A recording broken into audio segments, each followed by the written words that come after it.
Dear friends, some words of Torah for Parshat Chayei Sarah, speaking to you from Ben Gurion Airport, having just spent the last 4 days in Israel with a group of Rabbanim, to do whatever we could do to represent our communities and ourselves in the war effort, this horrible situation. Yes, people are traumatized and in mourning. Yes, there is much pain all around. But yes, Israelis are an extremely resilient strain of Am Yisrael. And yes, there is still singing and dancing in the streets that is lifting everyone's spirits. We all know that we have to remain strong in order to win this war. And not just win, but win decisively and unambiguously. We hope that amidst all the loss of life and pain, something very positive will emerge from this, and this will be the last war that Israel will ever have to fight.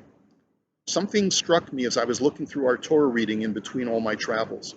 Our forefather Yitzchak should have been the main character in the story, but in reality, he's absent for the vast majority of our Parsha. His disappearance actually began at the end of last week's Torah reading, right after the Akedah. Even though Yitzchak ascended Mount Moriah with his father, and even though he was present and bound upon the altar, he seems to disappear from the story after the angel stayed Avraham's hand. After the Akedah, the Torah records, Vayoshav Avraham el Ne'arav. Avraham returned to the youths, seemingly without Yitzchak. What happened to him? Our Parsha opens with the death of Sarah. The Torah says, Vayavo Avraham lispod l'Sarah v'livkota. Avraham came to eulogize and cry for Sarah. But where was Yitzchak? Did he not deem it important enough to attend his mother's funeral? We know from the end of the Parsha that Yitzchak was only consoled after his mother's passing, after he married Rivka. So why wasn't he at her funeral if he missed her so much? Why was Yitzchak MIA from finding a wife? Why did Avraham have to take care of the whole affair and send his servant Eliezer? At the very least, shouldn't Yitzchak have accompanied Eliezer to meet the young lady himself? The commentaries all address Yitzchak's absence in each of the above scenes of the story, but I'd like to suggest a more holistic approach that Yitzchak retreated from everyone and everything right after the Akedah. Sometimes a person can undergo an extremely traumatic experience, such as being at the precipice of death, as Yitzchak was at the Akedah.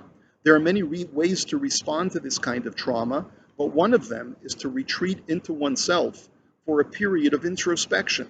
Perhaps Yitzchak was thinking to himself about the ramifications of his survival. He had been ready to sacrifice his life to God, but God had canceled the command. Why did God not want him? Was he unworthy to be a sacrifice? What would he do with the rest of his life? What was his life purpose now that the Akedah was called off? Yitzchak needed to sort this out. At the Akedah, he parted ways from his father as if to say, Father, I need to figure this out. I need to figure myself out. He left his father's home and went into complete contemplative solitude. He wasn't even aware that his mother died shortly thereafter, and it's possible that Avram didn't even know where he was. He just knew that eventually Yitzchak would come home. With that in mind, he sent Eliezer to find a wife for him, so that when Yitzchak would eventually return, he'd have a wife waiting for him to help him work out his life purpose. One of the clues that indicates Yitzchak's need for solitude is the verse that returns Yitzchak to the narrative for this first time since he disappeared at the Akedah.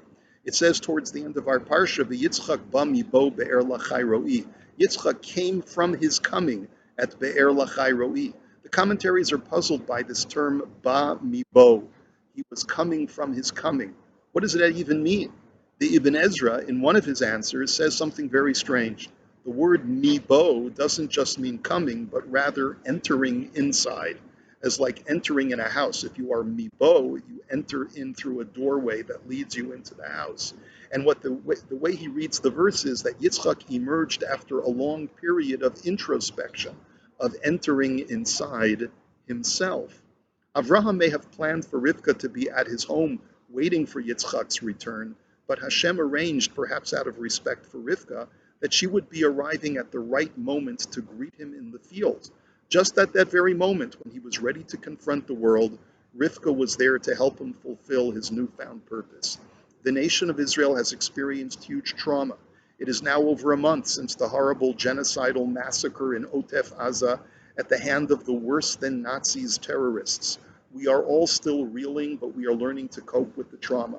After a period of withdrawal, of trying to figure things out, Israel is strong and confident in its objectives to destroy Amalek and regain our security and prosperity. It will take time and it will take much money and effort, but we are already well on our way. For those who were following my WhatsApp journal, you may recall that I discussed our meeting with Rabbi Shmuel Slutsky, who was for years a beloved Rav in Ramot and is now working in a government position to help with conversion in Israel. He related how many people who were in the conversion process who couldn't wait to convert because they wanted to fight for Israel as Jews. Tragically, because the process is thorough, there are some soldiers who died in combat before they had the opportunity to convert. Returning to the subject of his own two sons, Noam and Yishai, who were killed in battle after having valiantly killed at least 20 terrorists, Rabbi Slutky related that he has learned an invaluable lesson from the way his two sons died. You see, not all of Rabbi Slutky's children are equally religious. Some are what we would call dati, some are not dati. Some are politically conservative, some liberal. And there were many interesting and heated conversations over the years at the Shabbos table in the Slutky family with his 7 children. He said that when my 2 sons died together on that fateful Shabbat, it struck me that one was dati and the other was not dati. Their death showed me that in the end, my emphasis on this difference between them was totally misplaced. They both together died al Kiddush Hashem, serving their people, and that is all that matters. Rabbi Slutky is now focusing his work to try to find collaborative projects with Jews from all across the religious spectrum. We have no other choice if we are to succeed as a people. The division must end, and it starts with each and every one of us. Sometimes trauma, yes, leads to withdrawal, and that's normal. But after that initial withdrawal, one of the ways to cure one's trauma is to emerge with newfound strength and resolve to fill one's life with meaning and purpose. The message to all of us after having endured this trauma of war is that this has been a call to each and every Jew.